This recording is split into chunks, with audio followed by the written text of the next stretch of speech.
సింగరేణి కార్మికులకి దీపావళి సందర్భంగా ప్రతి సంవత్సరం ప్రకటించినట్టే ఈసారి కూడా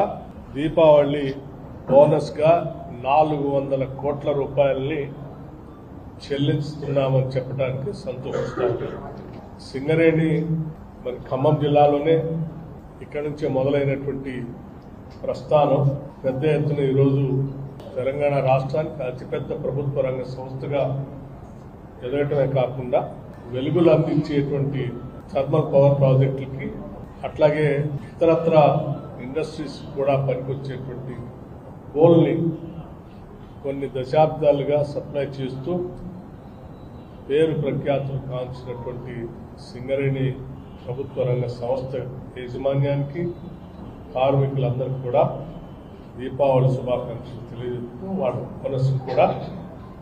ఈరోజు 400 కోట్ల రూపాయలు ప్రకటిస్తున్నందుకు రాష్ట్ర ప్రభుత్వం తరఫున సంతోషిస్తాం.